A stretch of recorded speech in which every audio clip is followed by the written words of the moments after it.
안녕하세요. 오늘은 먼저 와주신 분도 계시네요. 어서오세요, 상암동 사오로님. 반갑습니다. 배하.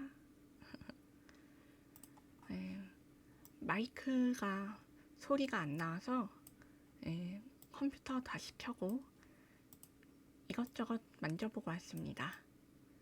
다행히 불량 문제였어요. 접촉 문제였던 것 같네요. 안녕하세요. 기엔게님 어서오세요. 오늘도 와주셨네요. 자, 오늘은 어제 말씀드렸던 추상회화 칸진스키에 이어서 이번에는 몬드리안에 대한 강의를 준비해 왔습니다. 근데 어제 너무 어려웠던 것 같아서 오늘은 좀 줄여가지고 짧게 준비했어요. 안녕하세요, 제프티님 어서오세요. 다들 많이 와주셨네요. 감사합니다. 배하. 이분의 경우에는 청기사 파로 분류하기도 하고 아니기도 하는데, 왜냐하면 추상회화의 영향을 받아서 자신의 새로운 이론을 정립했기 때문에 추상회화 화가에는 속하지만 청기사에 속한 건 아니다, 그렇게 분류를 많이 해요. 한때 이것에 영향을 받았지만 탈퇴해버리거나 독자적으로 다른 활동을 선언하면 그때부터는 이 파라고 불리지 않거든요. 몬드리안의 경우에는 그렇게 많이 어렵진 않을 거예요. 어제가 좀 어려웠고 오늘은 좀 더 쉬울 수 있도록 준비를 했습니다. 독특하긴 독특해요. 그래가지고 전시회도 많이 볼 수 있는데, 현대에서 이 사람 작품을 이름은 몰라도 한 번쯤은 누구나 봤다라고 할 수 있는 그런 그림입니다. 초기 그림들 말고 대표작들로 말해지는 것들, 그런 것들을 보시면 아, 이거 많이 봤는데 하실 거예요. 그럼 소개할게요. 자, 우선 먼저 몬드리안에 대해서 설명을 하겠습니다. 이 몬드리안은 1910년 이전까지는 원래 평범한 풍경화를 그리던 화가였는데, 그 이후로 화풍을 바꿔서 지금의 우리가 아는 몬드리안 대표적인 추상화 화가입니다. 1910년대에 등장한 추상회화가 1920년대로 가면은 이제 유럽 전역에서 보편적으로 인정받는 조형적인 예술이 됐습니다. 지난 시간에 설명을 해드렸던 칸진스키가 러시아에서 벗어나서 독일에서 교수로 일하면서 추상의 필연성이라고 하는 걸 주장했을 때 네덜란드도 유사한 힘이 발생을 했어요. 그래서 이 몬드리안이 그 발생한 일의 중심이 되었습니다.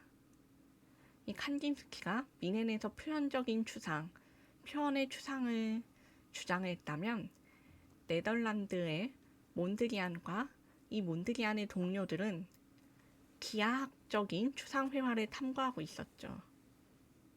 그러니까 이 같은 추상이라는 영역의 것을 탐구를 하는데 형식만 다른 거라고 이해를 하시면 됩니다. 네, 맞아요. 다른 청기사파들은 범식론적인 영향이 크지만 이 사람은 부모의 영향으로 칼뱅파 쪽의 영향을 받아서 청기사파에 속한다 안 속한다 논쟁이 있는데, 일단 저는 안 속한다 쪽으로 설명을 드립니다. 왜냐하면 저번에 소개를 했지만 이 회화 화풍들은 확실히 다르거든요. 저번에는 청기사파에 속하기도 한다고 말씀을 드렸는데, 그림을 보면은 뭔가 많이 다르구나 라는 걸 느낄 수 있습니다. 그리고 이 사람은 1911년 10월 암스테르담 시인미술관에서 개최된 세잔의 기념전을 통해서 그림의 화풍이 바뀌기 시작했습니다. 이 사람은 세잔의 영향을 많이 받았어요. 막상 발전한 걸 보면은 그런가 싶지만, 서양은 오랜 시간 동안 여러 시대를 거쳐오면서 발전을 거듭했고, 이 몬드리안의 원래 화풍은 자연을 재현하기 위해서 노력을 하던 사람들 쪽이었습니다. 그러니까 원래 평범한 풍경화를 그리던 사람이었는데, 이제 이거를 재현을 하지 않아도 큐비즘처럼 회화가 될 수 있다는 것을 직접 발견한 뒤에 파리로 떠나서 1911년 말부터 14년까지는 큐비즘을 탐구하고 그 결과 큐비스트로서의 호평도 받았습니다. 안녕하세요. 마녀수집가님 어서오세요. 벨하 반가워요. 네, 그래서 따로 분류를 해놓았어요. 그리고 여기서 말씀드릴 거는 이 사람이 이 큐비스트로서 호평을 받고 큐비즘을 목도한 뒤 나온 작품이 그 전과 확연히 다르다는 겁니다. 보면은 우선 잠깐 그림부터 보여드리자면 여기 1911년에 큐비즘을 목격한 뒤에 나온 작품이 이 회색나무라고 하는 작품이에요. 그쵸. 능력자 맞죠. 이분은 이때에는 아직은 풍경화의 면모가 많이 남아 있습니다. 우리가 아는 몬드리안이랑 좀 다르죠. 초기니까. 근데 이 바로 직전에 풍경화였을 때 모습은 1908년도에 그린 붉은 나무라는 이 작품은 느낌이 전혀 다릅니다. 그쵸. 이분은 선이 좀 붉고 진한 색감이 특징이에요. 근데 뒤로 가면은 이 색감도 제한적으로 씁니다. 우선 이때에는 풍경화만 그리던 시절이라서 그 시대에 자연주의적, 리얼리즘적 형태가 많이 남아 있습니다. 그리고 이렇게 화풍을 바뀐 것을 작품을 보면 분위기가 다소 다른데 이때 1912년 여기에 나온 꽃피는 사과나무 이거는 피카소와 브라크의 큐비즘 작품을 접한 뒤에 좀 더 본격적으로 바뀌기 시작한 형태입니다. 왜냐하면 이 당시에 큐비즘 화풍의 화가들은 평면성의 추구를 했어요. 그러니까 그림을 그렸을 때 이제 보통은 더 사실적으로 더 눈에 보일 듯하게 더 진실되게 그리는 것을 추구했다면 여기서는 이제 입체성, 진실성 이런 것을 추구하지 않고 여기서 벗어나서 그림은 평면이다. 그림은 아무리 눈으로 봐도 평면이기 때문에 결국 사실로 보는 것과 같을 수가 없다. 라는 주장이 되면서 이 평면성을 추구하고 하지만 동시에 지금까지 그렸던 서양 작품들의 회화에서 벗어납니다. 보통은 인간이 눈으로 보는 시야가 카메라 렌즈와 비슷하다는 이야기가 있습니다. 멀면 멀어지고 가까우면 확대되어 보이고 그런 성질이 있는데 이 그림에서는 그런 공간의 특성을 무시하고 이제 인간만큼 공간도 또 다른 형태이다 라고 간주하면서 이거를 바꿉니다. 쉽게 말하면 초기는 입체적이고 꽃피는 사과나무 이유는 직선적이고 평면적이다. 이건가요? 맞습니다. 정말 쉽게 말하면 그렇죠. 잘 이해하셨어요. 그래서 이 큐비즘 작품이 나오게 된 이유가 보시면 이 공간들에도 모두 동등한 공간을 주어야 한다.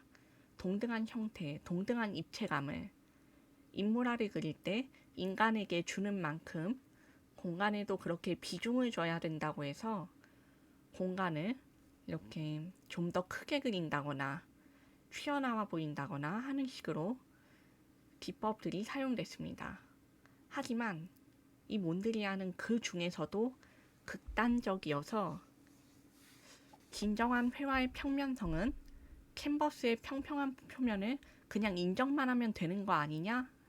라고 의문을 제기하고 다른 큐비즘 화가들이 추구한 공간은 물질적이다라는 개념에는 동의를 했지만 이 공간을 좀 더 크게 그리거나 볼륨감을 주는 거에는 반대를 했습니다.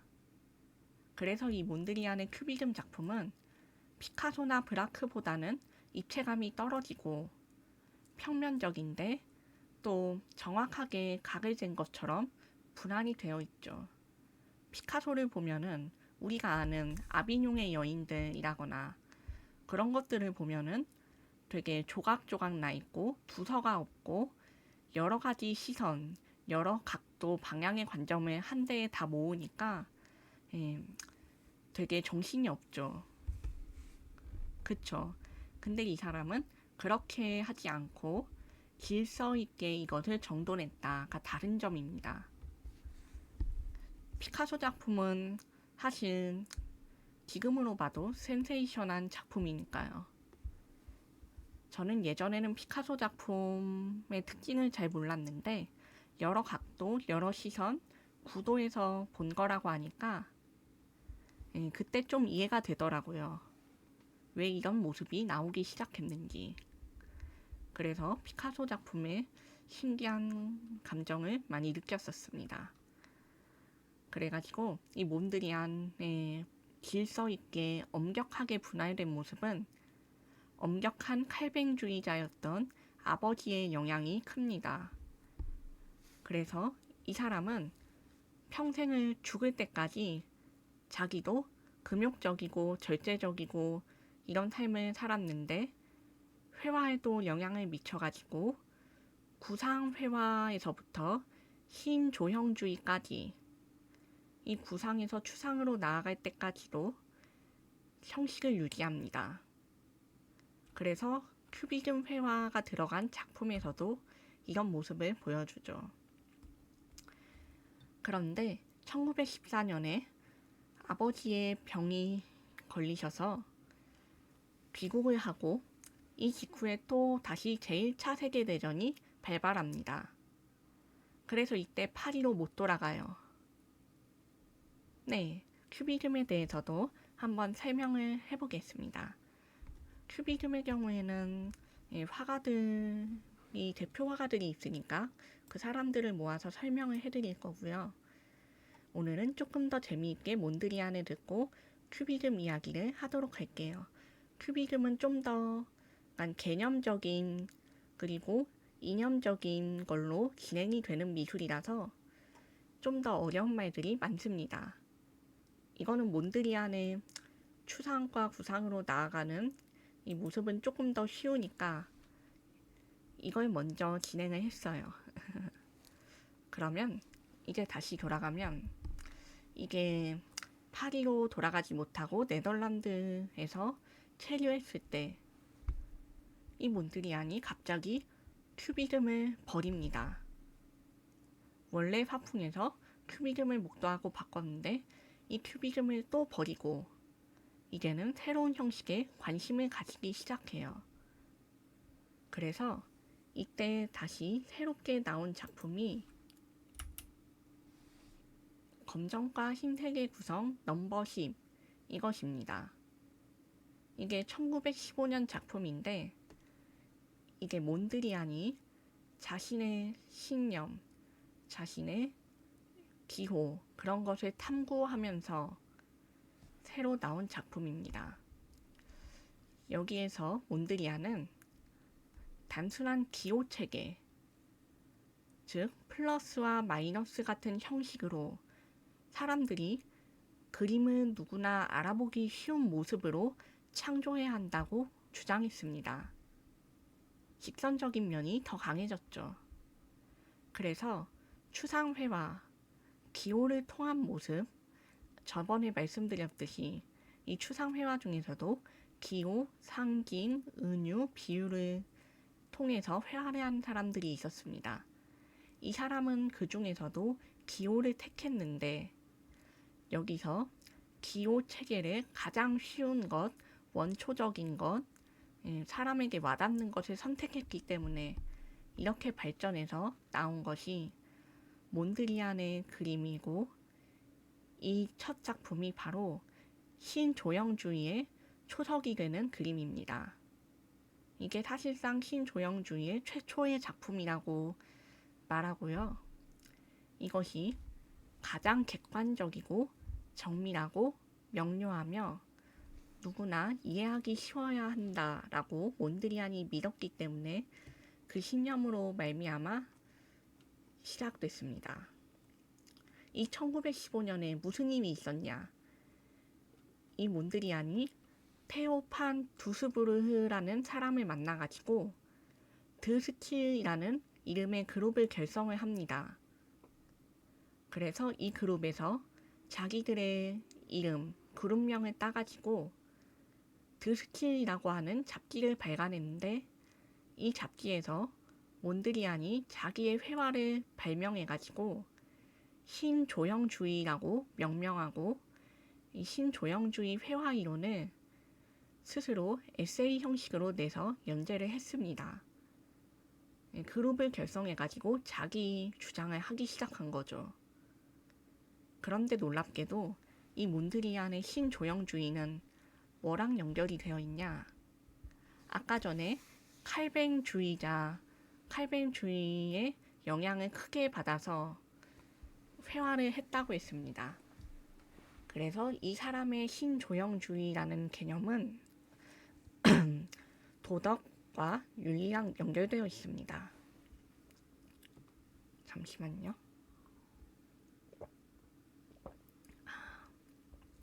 네, 감기 기운이 아직 안 가셔서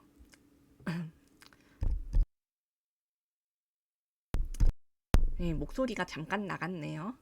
네, 다시 할게요. 그래서 이 도덕이랑 윤리랑 연결이 되어가지고 그렇죠. 아직은 여기서는 모르겠지만 점점 변화하는 거를 보시고 이 내용을 보시면 알 수 있는데 이 직선적이고 질서 형식이고 똑바로 되어 있는 것은 순수하게 완전히 평등한 사회를 만들어야 한다라는 개념과 연관이 되어 있습니다. 암석의 핵분열 비적 좀 비슷한 것 같기도 하네요. 돌이 갈라진 모습 같기도 하고. 이게 어떤 느낌이냐면요. 이 몬드리안은 직전까지는 자연주의적인 그림을 추구했다고 말씀을 드렸습니다. 근데 여기서 돌변을 해가지고 자연주의를 비난해요. 그러니까 완전히 평등한 사회를 만들 수 있는 그림을 제시한다라고 하면서 순수한 평등, 순수하게 객관적인 것, 자연에서 타고난 것, 외형과 색깔, 형태 그런 것의 아름다움은 사실상 누구에게나 평등하게 주어지지 않고 상대적인 모습이며 서로가 보기에 다르기 때문에 결국 비극을 초래한다고 주장했습니다. 화가의 특징도 마찬가지죠. 상대성이 있다는 얘기인데 만약 A라는 작품이 있다면 사람들은 이 A라는 작품을 그대로 보지 않고 다른 작품들과 필연적으로 비교를 하게 되고 감상하기 때문에 작품 B, C 등과 비교를 해서 비극이 발생할 수밖에 없다라는 이야기입니다. 쉽게 말하면 아무리 부자일지라도 자신보다 돈이 더 많은 사람을 만나면 박탈감을 느끼게 되고 적당하게 모두가 동경할 만한 위치에 있는 높은 위치의 사람일지라도 자기보다 더 높은 사람을 만나면 주눅이 들 수밖에 없다. 그런 얘기죠. 그래서 몬드리안은 이 상대성을 비난하고 비자연성과 비개별성, 절대적인 것, 그리고 표현의 강력한 힘을 선언하면서 신조형주의의 회화 요소를 채웠습니다. 단순하고 이해하기 쉬운 게 추구하는 방향인 건가요?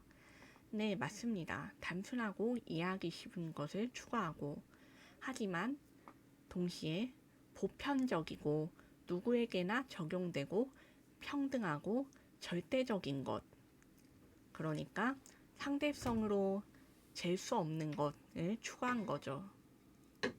그래서 이 수평선과 수직선이 반드시 직각으로 만날 수밖에 없는 격자 구조가 이때부터 시작됩니다. 이 격자 구조하고 지금은 무채색으로 이루어져 있는데, 이 신조형주의의 회화를 기본색의 3원색, 우리가 가장 잘 아는 이 3원색이 빨강, 파랑, 노랑이죠. 이 3원색은 현대에도 인쇄기, 프린터기의 잉크의 원리를 가지고 있습니다. 물론 요즘은 검정색 잉크만 따로 채워서 쓰는 경우가 있는데, 이 세 가지 색깔을 기본으로 해서 여러 가지 색이 나오게 해가지고 인쇄를 하는 원리가 있죠. 이 3원색의 원리는 현대에도 적용됩니다. 그래서 이 3원색의 원리하고 무채색의 검정과 흰색, 회색만으로 자신의 작품을 제안했습니다.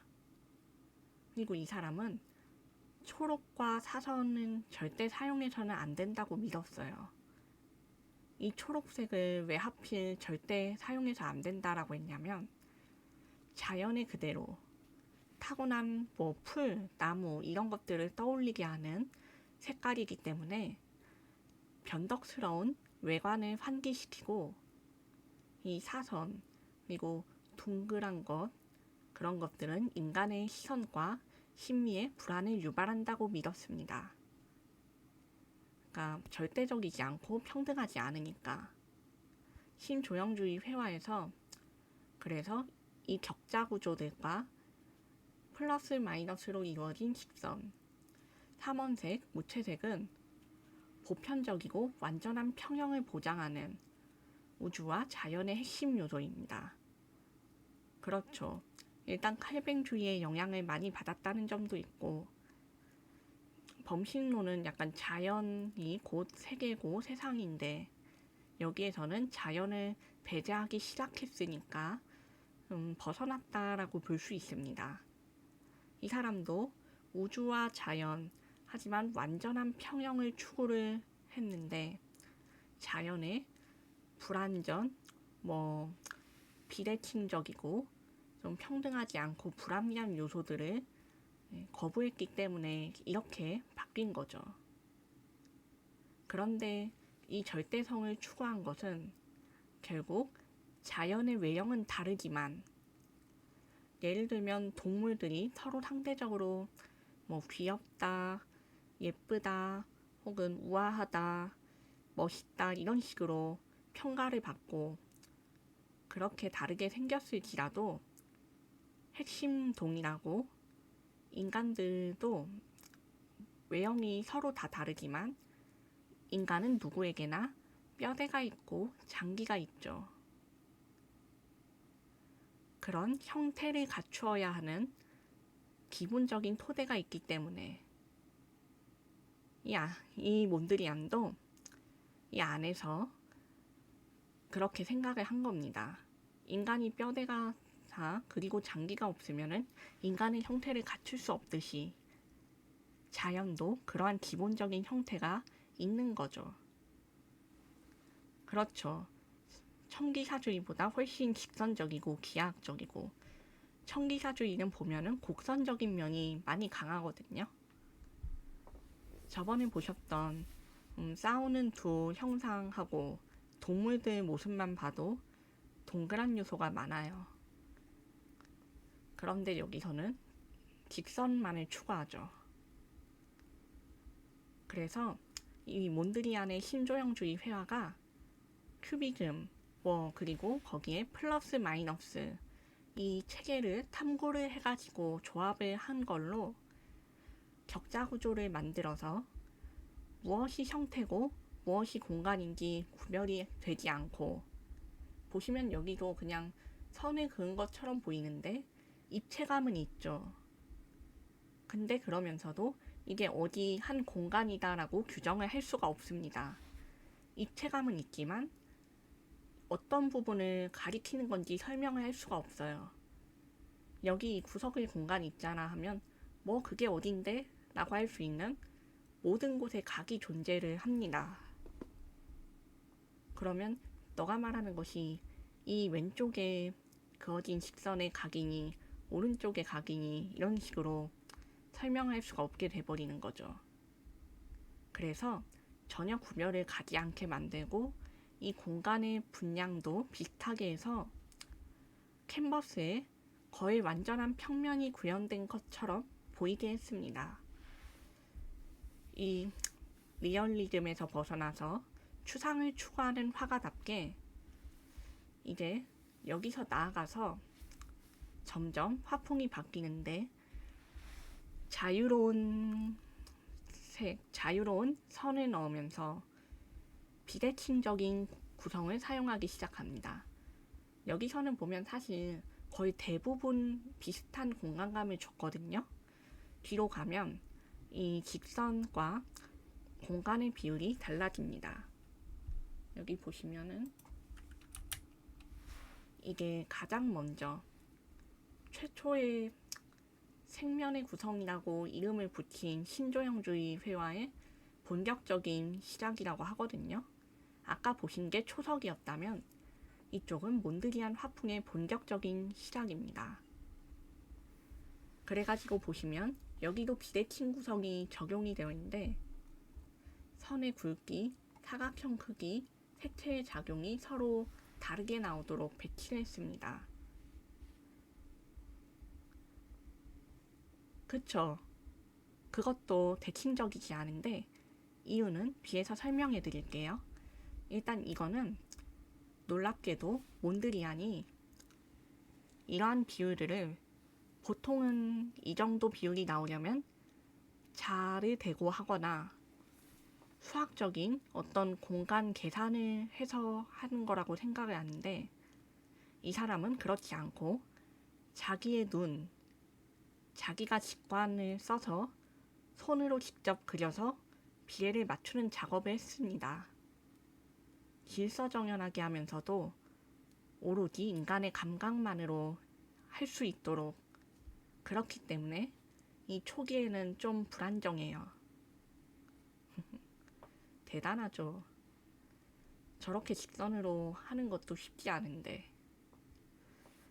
그래서 이 공간이 형태 때문에 부차적으로 생긴 뒷배경이 아니라 공간이 곧 형태고 형태가 공간이 될 수 있는 그런 공간과 형태가 동일하다라는 가치를 추구하는 회화 이론입니다.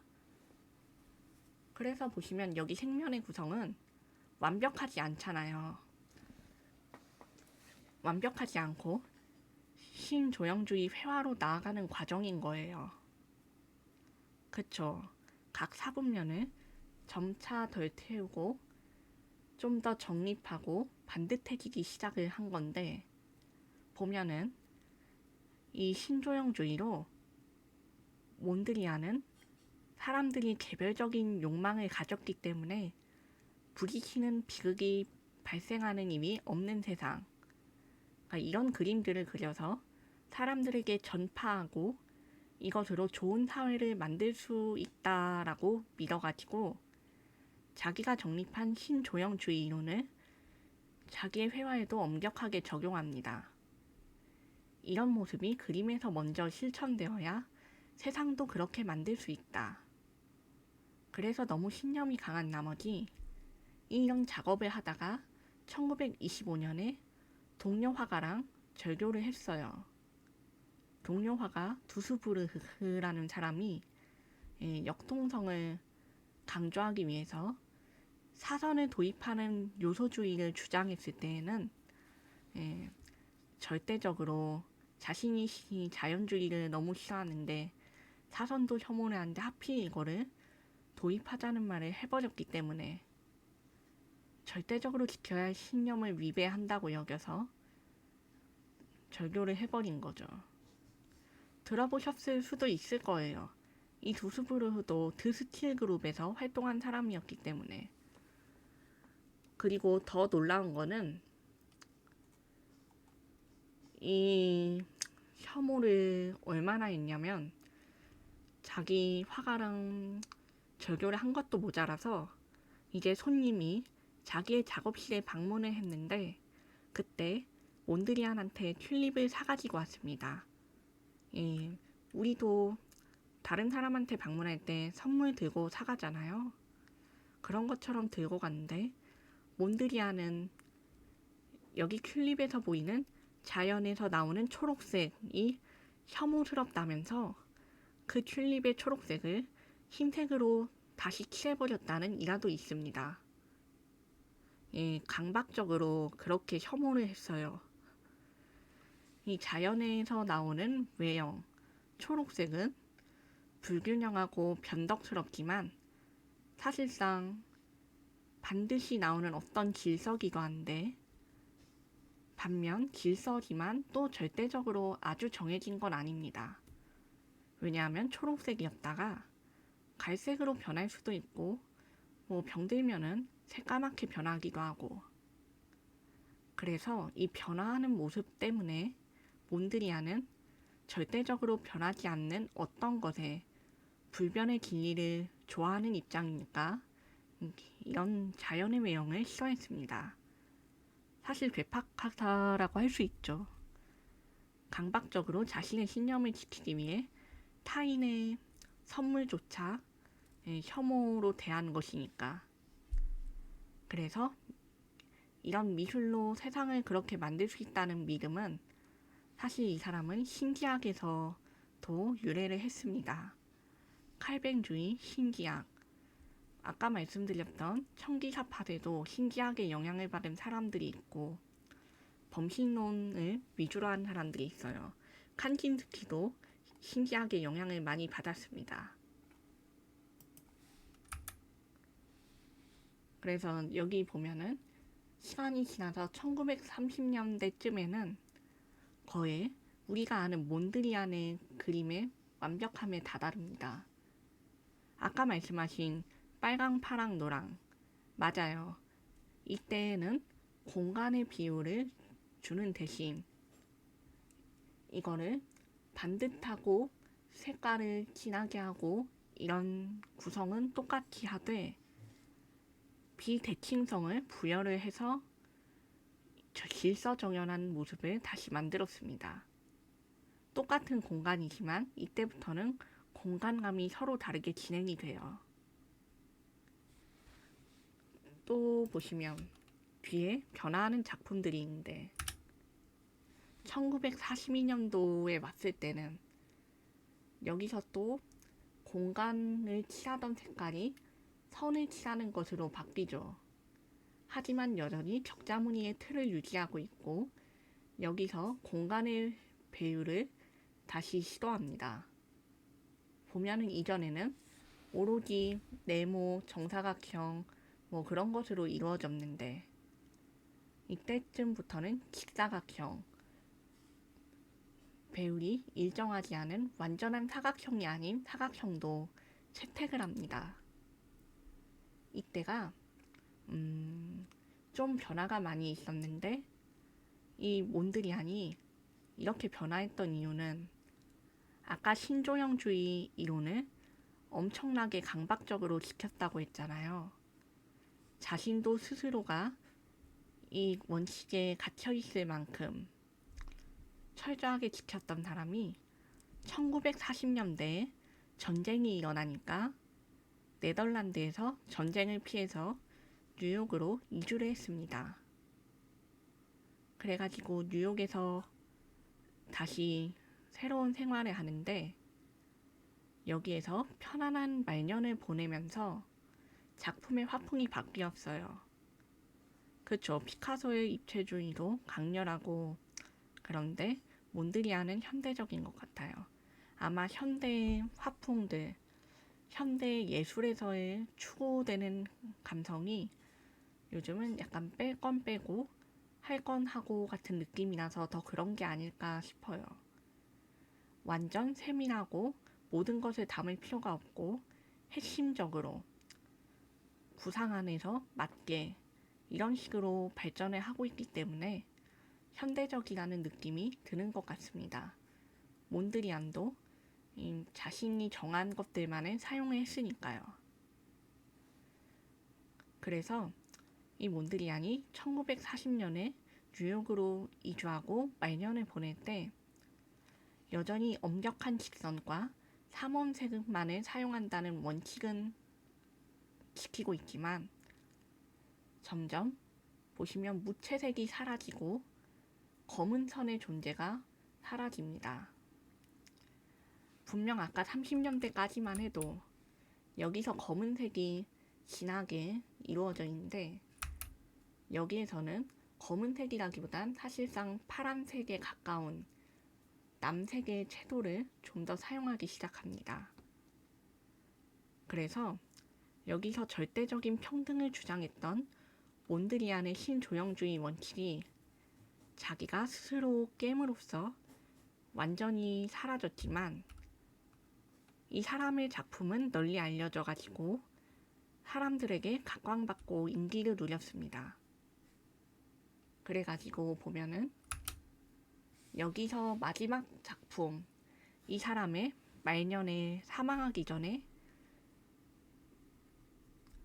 만들어진 그림인데 이 그림은 검은 선이 없어요. 여전히 검은색을 쓰기는 합니다. 하지만 파란색, 노란색, 빨간색, 검은색 이렇게 쓰면서 이제 선의 형태를 더 이상 갖추지 않죠. 이거는 선이라기보다는 하나의 공간의 형태로서 형상을 이루고 있습니다. 그래가지고 이거를 보면 사실 다들 많이 떠올리시는 게 레고 블록을 좀 떠올리세요.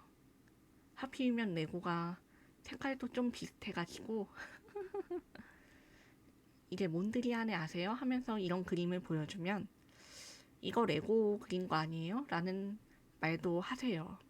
미술을 잘 모르시는 분들은 좀 닮긴 했네요. 그런 느낌이죠. 네모 반듯 단순하고 사각형이고 그리고 질서정연한 이런 느낌으로 이루어진 작품이 마지막에 빅토리 부기우기라는 이름으로 남겨졌는데 이 작품은 전쟁에서의 승리를 기원하면서 그린 작품입니다. 사실 이 작품은 그렇게 널리 알려져 있진 않아요. 이것도 그가 사망하기 직전에 그린 그림이라서 사실상 미공개 상태로 발견이 됐습니다. 그래가지고 사실 몬드리안의 대표 작품들은 여기 이 사람의 전성기였던 30년대가 절정으로 알려져 있죠. 이게 너무 유명해져서 몬드리안이라고 구글이나 자료로 쳐보면요. 다 이 작품이 나와요. 빨강, 파랑, 노랑의 구성이 가장 대표작이고 이걸로 새로운 작품들도 많이 나왔습니다. 이게 패러디가 돼서요. 사람들이 새로운 작품을 만들기도 하고 여기 보여드릴 텐데 이렇게 이거는 23년, 24년에 정립이 마저 되기 전에 작품이지만 이 사람의 삼원색을 기초로 해서 슈레더 하우스라고 하는 것도 지어졌습니다. 그러니까 말년에 화풍이 바뀌기 전에 화풍이 오히려 이 사람의 대표적인 정체성이 된 거예요. 정작 말년에 이 사람은 그 원칙을 버렸지만 그래서 이렇게 건축으로도 지어지고 겉모습을 보시면 빨간색, 하얀색, 회색 같은 무채색으로 이루어져 있습니다. 안쪽의 실내에서는 검은색, 파란색, 노란색이 쓰였죠. 물론 회색도 쓰였고요. 무채색과 삼원색만으로 이루어진 모습을 그대로 보여주고 있습니다. 여기 천장에도 파란색이 있어요. 위에 보시면 빨간색 선과 노란색 선으로 방의 경계를 구분짓고 대신 문과 벽으로 이루어지지 않았습니다. 이렇게 터놓고 경계를 만들지 않은 거죠. 여기에서는 벽을 따로 만들어 놓은 곳은 파란색으로 구분을 짓고요. 이런 방식으로 건축을 했고 이렇게 보시면 몬드리안의 가구라고 치면 나오는 건데, 이 몬드리안의 조형을 받아들여서 가구로도 많이 제작이 됐습니다. 우리 이런 거 많이 보셨을 텐데, 약간 스테인드 글라스랑 닮은 느낌이기도 하네요. 이렇게 보니까. 이제 문구점 같은 데서도 파는 거 보면 미니 스테인드 글라스를 만들어봐요 하는 세트에 이렇게 색깔을 채울 수 있게 하는 게 있거든요. 거기서 바르는 작품이랑 좀 똑같은 것 같아요. 개인적으로. 이런 식으로 조형적인 감각에 맞춰서 가구를 만들기도 하고, 심지어는요, 옷도 만들었습니다. 짜잔. 이게 이브 생 로랑이라고 되게 유명한 브랜드거든요. 이 모델도 내세우고 옷을 아예 직접 만들어가지고 잡지에다 실 정도로 몬드리안의 화풍을 크게 받아들여서 이걸 몬드리안 룩이라고 불렀습니다. 사실 드레스 형태로 만들어서 제가 몬드리안 드레스라고 소개를 했는데 정식 명칭은 몬드리안 룩이에요. 그래서 이 시대의 배우들, 모델들이 이런 거를 입고 광고를 했죠. 근데 사실 개인적으로 미술 작품으로서는 훌륭한데 옷으로서는 좀 그래, 좀 그런 것 같아요. 옷은 아닌 것 같은. 옷으로서는 좀 그런데 사실 옷 자체에 저렇게 하기보다는 소매에다가 장식을 하는 게 낫지 않았을까 라는 생각은 드네요. 뭐 그래도 새로운 시도니까 나름 참신했다고 생각합니다.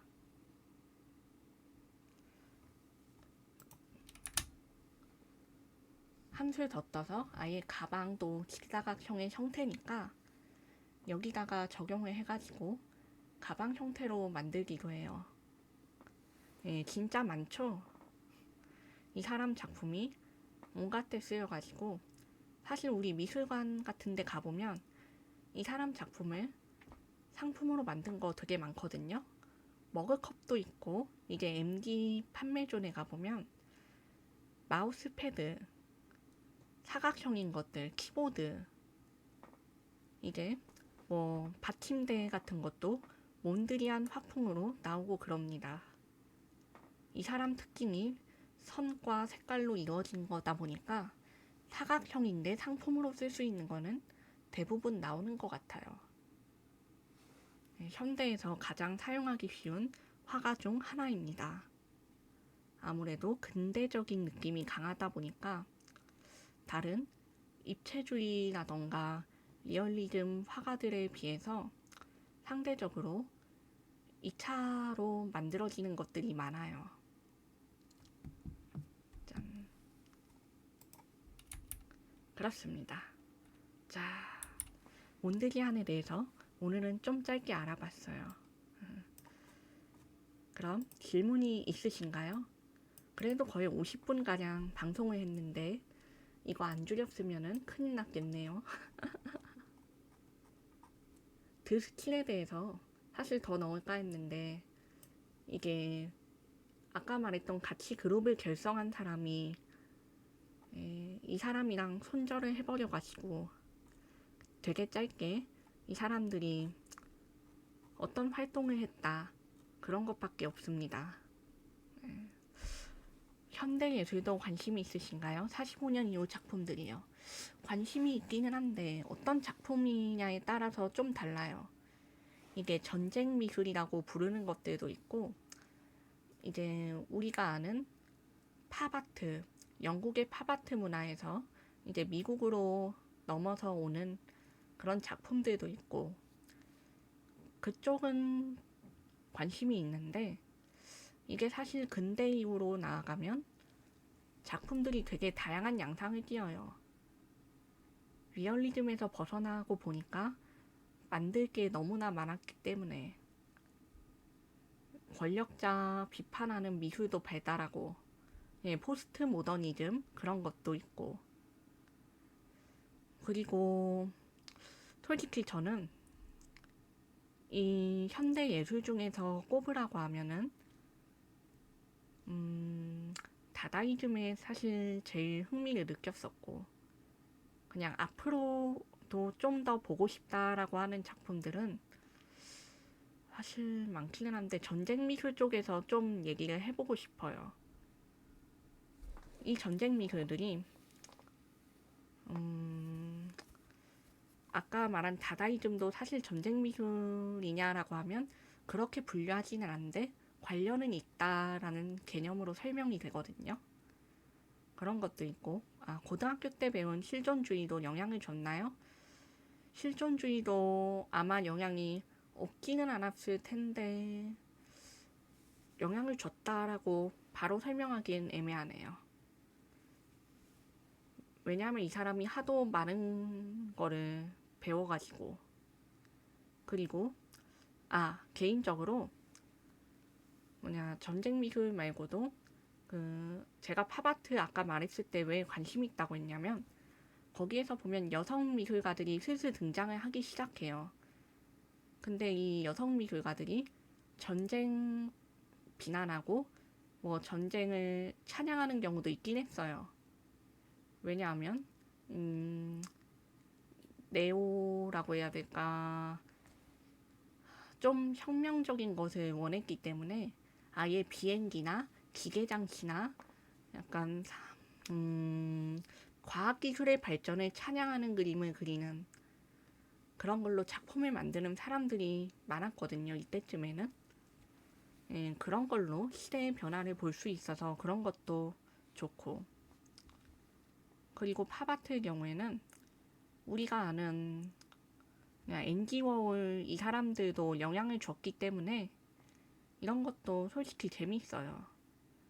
지금 우리가 가장 근대로 느끼는 작가들이 근접한 시대가 그때쯤이라서. 그리고 개인적으로 자포니즘도 좀 더 관심이 있긴 합니다. 이 자포니즘 관련으로 우키요에가 서양에서 영향을 미쳐서 새로운 화풍을 만들어냈기 때문에. 그리고 이 자포니즘을 활용한 작품들도 좀 있어요. 미술 회화뿐만 아니라 이제 우리 현대에서 일본 작품들 중에 이런 자포니즘을 다룬 작품도 있고, 우리나라 게임 중에 사이퍼즈라는 게임이 있거든요. 거기서도 보면 홀든가 형제들이 일본도랑 비슷한 형태를 쓰잖아요. 그래서 사람들이 아니 서양인이 왜 갑자기 이런 걸 쓰냐라고 했는데 보면은 이 시대가 1930년대예요. 1900 몇 년대에서 30년대. 사실상 세계관의 시작은 좀 더 전이긴 한데 그러면 이제 자포니즘의 영향을 받아서 이때 일본도가 충분히 나올 수 있고 일본 화풍도 등장을 한 시기인데 이게 당연하지 않느냐라는 추론이 제기되고 이런 과정이 재밌었거든요. 그래서 개인적으로 이런 자포니즘도 다뤄보고 싶네요. 역사적인 배경으로서 사실 흥미로운 게 많아요. 현대예술, 사실 완전 현대예술보단 근대예술 쪽이 좀 더 재밌는 게 많고, 저는 지금 현대예술들은 사실 아직 연구 중인 것들이 많아서 제가 이거를 학설로 말하기도 애매한 감이 있어요. 그리고 개인적으로는 동양 미술도 좀 더 좋아하고, 왜냐하면 현대 예술들은 사실상 아직 이 사람들이 살아있고 자신들의 작품과 가치관을 여전히 탐구 중이고 실시간으로 진행되는 역사이기 때문에 어떤 것이 정립되었다라고 말하려면 그만큼의 시간이 필요해요.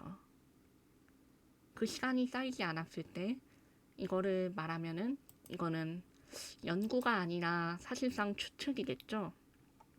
그래서 그런 것을 연구하고 싶다면 당사자들을 인터뷰한다든지 직접 이 그림을 탐구하고 역사적 배경을 알아보러 간다든지 그런 작업들이 필요합니다. 그리고 사실 이걸 하는 게 대학원생들의 일이죠.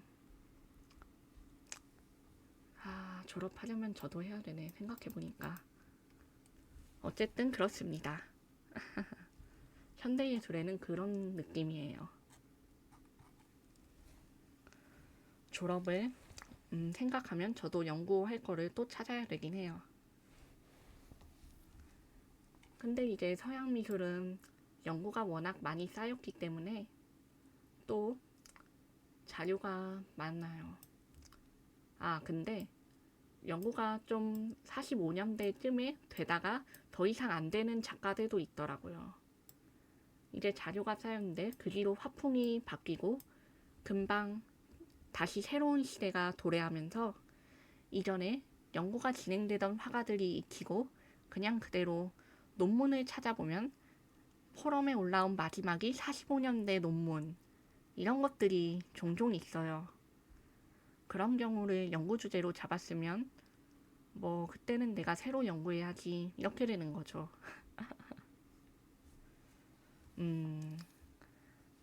그래서 저는 현대예술보다는 근대예술을 좀 더 좋아한다. 그리고 클래식한 고전 예술을 제일 좋아하고요. 그런 느낌입니다. 사실 뭐 취향은 다 다르니까 근데 사실 현대예술 중에서 좀 보기 힘든 것들은 조금 곤란해요. 저는 많은 미술 작품을 봐왔거든요. 근데 이제 저번에 가끔 말했던 것처럼 이제 게임 주제로 한 전시회에 갔더니 좀비 재현한 미술 작품을 본다거나 이제 전시회에 갔을 때 약간 깜짝 놀라는 요소가 있는 것들이 간혹 있어요. 이제 예술이 그림만으로 이루어지지 않고 다양한 조명이나 효과로 이루어지다 보니까 이제 헤드셋을 끼면 갑자기 비명 소리가 나온다던가 이런 것들도 존재를 하거든요. 그런 거 있을 때는 좀 면역이 없습니다. 약간 아 제발 이러고 꺼요. 근데 미술에서 이런 요소는 사실 빼놓을 수가 없긴 하죠. 그리고 현대 예술들은 사실 좀 더 어둡고 파괴적인 면도 많거든요. 전시 가보면 이제 저번에 제가 갔던 전시가 여성에 대한 전시였는데 이게 좀 당황스럽더라고요. 그쵸. 근대 예술도 현대랑 가까워질수록 독창적이다 싶은데 그쵸. 점점 기존의 양식에서 벗어나니까요. 이전에 추구하던 시대 정신을 버리고 새로운 것을 추구하면서 독창적으로 바뀌어가는 거죠. 그리고 그 여성주의 작가분은 사실 이제 여성의 몸을 소재로 해서 이제 예술을 하는데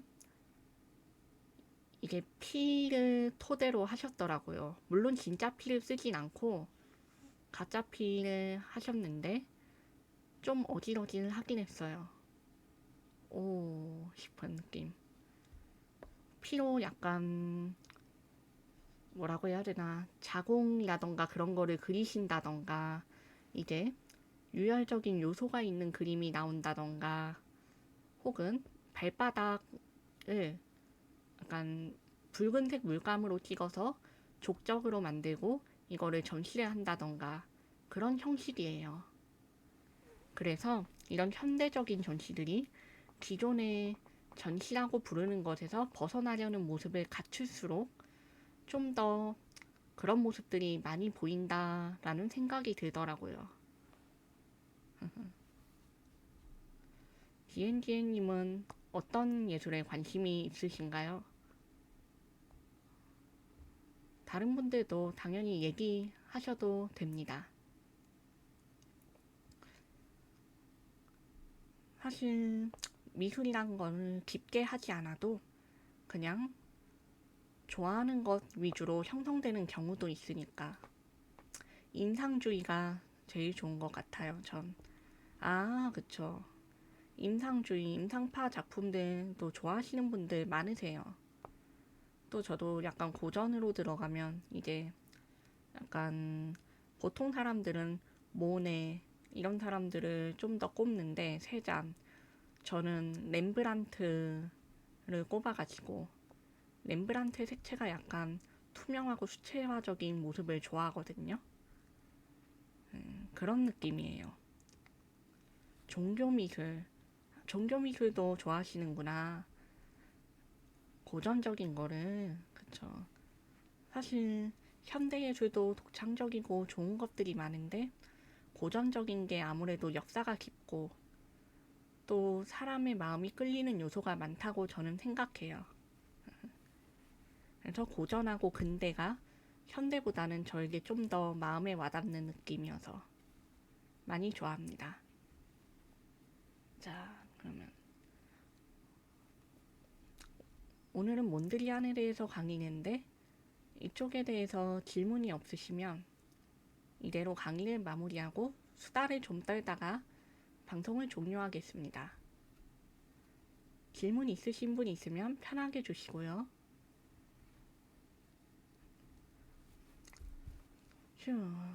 사실 이 몬드리안 강의도 처음에 고민을 좀 했어요. 어제 강의했을 때 보니까 이게 좀 너무 깊은 개념이다 보니 어려워하시는 분들이 많으시더라고요. 그래서 이거 좀 쉽게 할 수 있는 사람이 없나 하다가 몬드리안을 채택했습니다. 시기별로 거의 근처기도 하고 이전으로 돌아가면은 너무 거리감이 멀고 갑자기 이유를 이야기하면은 좀 생뚱맞으니까 저 종교 관련 언급할 때 괜찮다 한 거였어요. 그러셨구나. 감사합니다. 제가 좀 마이너하기 때문에 이런 것도 괜찮으시다 하시면은 저는 즐겁게 작업을 할 수 있습니다. 좋아요. 사실 종교미술도 그렇고 오컬트도 그렇고 제가 다루는 게 그렇게까지 막 메이저한 느낌은 아니라서 앞으로 다룰 때도 이런 영역들이 나올 예정입니다. 그래서 좋아해 주시는 분들께는 미리 감사하다는 말씀을 드리고 앞으로도 좋은 방송 할게요. 자, 벌써 5시 반인데 이게 더 질문은 없으신 것 같고 그리고 사실 마비노기 방송도 이제 다시 슬슬 시작을 하려고 하는데 제가 지금 시험 기간이라서 이거는 정리되면 하겠습니다. 이제 시험 보고 과제하고 그래야 되거든요. 아쉽지만 지금은 좀 강의를 하고 다음에 시간 날 때 게임 방송 진행할게요. 다음 주제는 뭘로 하시나요? 아직 정해지진 않았는데 지금까지 시청하시는 분들이 주신 주제들 하고 그것들도 해야 되고 이제 아마 근처 시대들 이제 제가 다루지 않은 것들 포스트 모더니즘도 포함해서 아까 말한 팝아트도 있고 이것들은 좀 이후의 시대고 제가 너무 어려워서 생략했던 이전 주제들을 조금씩 언급을 하는 걸로 먼저 시작할 것 같아요. 쉬운 거를 얘기하고 어려운 거 조금 하고 이런 식으로 진행을 할 것 같습니다. 이게 청기사파의 경우에는 마이너에서여서도 있지만 이제 사실 우리가 겉핥기로는 잘 아는데 이제 개념까지는 잘 모르는 화가들도 있거든요. 예를 들면 마티스의 야수주의라던가 혹은 아까 언급했던 큐비즘, 피카소의 큐비즘이라던가 그런 것들이 있죠. 모더니즘 건축 스타일도 관심이 있어요. 잘 됐네요. 건축 미술에 대해서도 그럼 얘기를 좀 더 해볼 수 있겠다.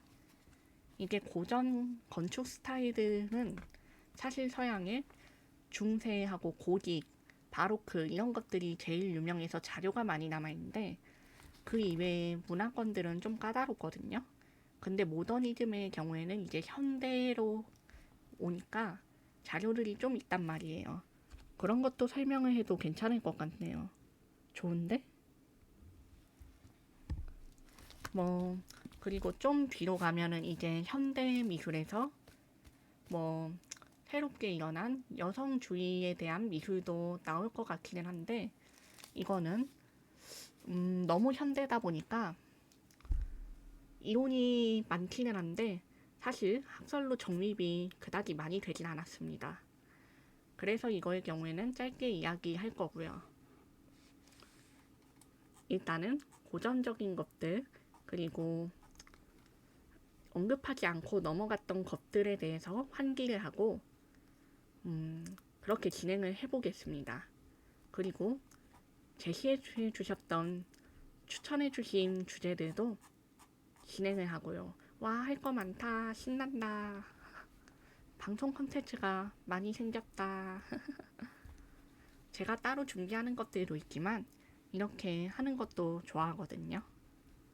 그래서 아마 다음에는 원래 산타무에르 때 하고 차물락 카톨릭도 했을 때 칼럼도 작성을 하려고 했는데 제가 지금 과제가 몰아쳐서 칼럼은 아직 작성을 못했고요. 전시회 후기들만 2개 올렸습니다. 이건 또 작성을 해보도록 할게요. 바쁜 게 끝나면. 사실 11월에 시험이 있기 때문에.